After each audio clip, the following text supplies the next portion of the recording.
Dear Electronic Arts, in the last few years, your stock has ping-ponged between the low and high teens as ever-increasing numerals tagged along after the titles of your games. You've dabbled in microtransactions, mobile cross-media synergy, attempted military gaming paradigm shifts, and other buzzword douchery. Last year, the addition of Autolog changed the way people play Need for Speed.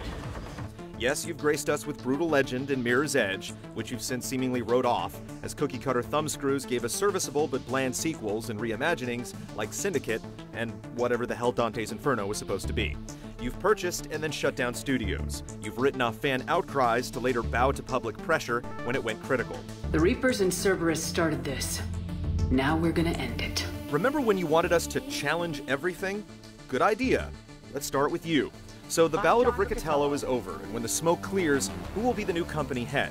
Will Peter Moore climb the corporate ladder, go another rung from COO to CEO? It could happen, but it seems like an old boys club at this point, with Larry Probst sitting in the interim.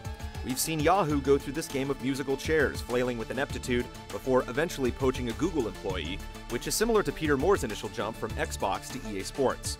But we don't think anyone wants to see Activision's brand of council commingling, despite the fact that it seems all your board wants to do is duplicate Warcraft and Call of Duty. Oh shit, that was a close one, huh? Why not back out of the incestuous hot seat structure, pull an Apple circa 1983, and grab top talent from Pepsi? Well, not literally, but maybe there's too much inside baseball going on, and that's why you've stagnated and run amok with the terrible trends. An outsider influence could lead to innovation, which in turn could equal rising profits. To play armchair CEO ourselves, why can't you use your massive clout to test the waters? Sony and Microsoft have built up small war chests with locking inexpensive indie download-only games like Fez and Journey, with Sony parading The Witness at the PlayStation 4's debut. What happened to your 8-pound Guerrilla Studio experiment that was supposed to yield a mobile game a month? Now, that schedule might be insane enough to make a few more angry EA spouse bloggers go rogue, but the core idea was, and still is, sound. In the coming years, game development is going to get out of hand, and while $60, or God help us, $70 games will still have their place, what about a happy medium, say a $25 mark for high-end, big studio titles of smaller scope, downloadable only? Titles that don't have to aspire to the lofty trinity of campaign, co-op, and competitive multiplayer. Pick one and shine it. Speed up, Red Dud's going into shock! You have talented people on your roster, just spinning their own successes or those of competitors. Maybe you can crib from Double Fine and launch your own Amnesia Fortnite. Foster the genius and ability that you have in obvious abundance, instead of squandering fabulous technology like the Frostbite engine with A to B Drek like Battlefield 4's campaign reveal.